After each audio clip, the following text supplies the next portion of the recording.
Hi, Leanne Donahue-Tamplin here. Today I'm interviewing Janet Beckers, and she's the founder of a training and mentoring organisation that helps women develop and grow profitable businesses with a particular focus on online businesses.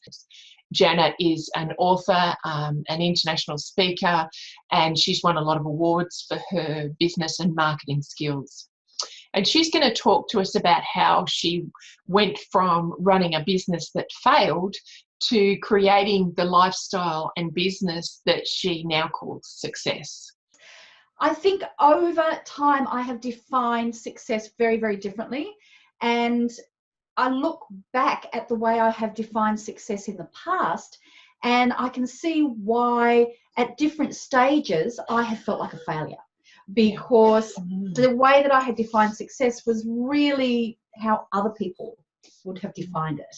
Like, I can remember embarrassingly, I look back at some of the notes from some of the first workshops I went to when I started learning about business and internet marketing, and they always have this thing about, I want you to write in this book, the date is so-and-so. Yeah.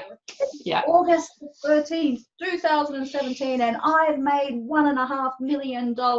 Yeah. And you're doing this, and like it's only like a year ahead or something. And you're writing this, and I look back and I think, how ridiculous, because that was only 12 months away. I didn't even have a business. Yeah. They talk about unrealistic expectations.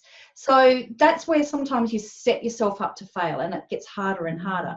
But then conversely, sometimes you will set yourself a goal of, say, I'm going to make 100,000 in my business, 200, 300, 500, a million, whatever it is. Or I'm going to impact 10 people closely, 20, 40, whatever. It's going to, 100, 1,000. And then you go, okay, well, I think I can see myself doing this. Yeah. And then when you get to there, you realize, you know what? I'm actually capable of more, because you've learnt the skills, you've got the confidence, the personal skills, that you get to a certain point and you think, you know what? Lift your game, baby. You can actually do better than that. Yeah. So sometimes, we set ourselves up to fail with a stupid goal. And then other times, as you get more realistic, the goals that you can't even imagine yourself doing, it's not until you've pushed yourself out of your comfort zone that you've kind of realized, you know what, hey, I'm actually better than that. Yeah, I did this when my children were younger. When I started my first business, they were preschool age. When I started the first business, which was my art gallery, don't do that. And they, because they're little, you're always torn between wanting to be with them, but you're going to go crazy if you're with them all the time. You want the mental stimulation, and for me, it was building a business from scratch.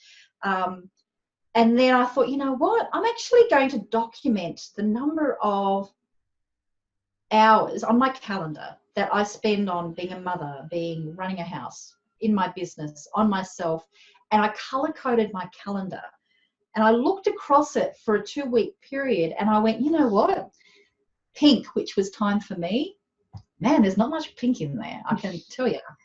And what I did realize was that for the business and time with the family, they were pretty even. So I thought, you know what? Lighten up on yourself, girlfriend. They're all getting looked after. You're not. Just reminding myself that I really, it's just to simplify that success is actually not that complicated.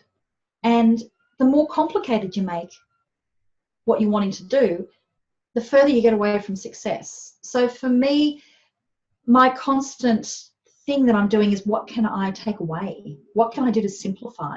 How can I simplify my offerings? How can I simplify my life? How can I simplify the way I communicate? How can I simplify my message? That's a big one, is constantly paring it down.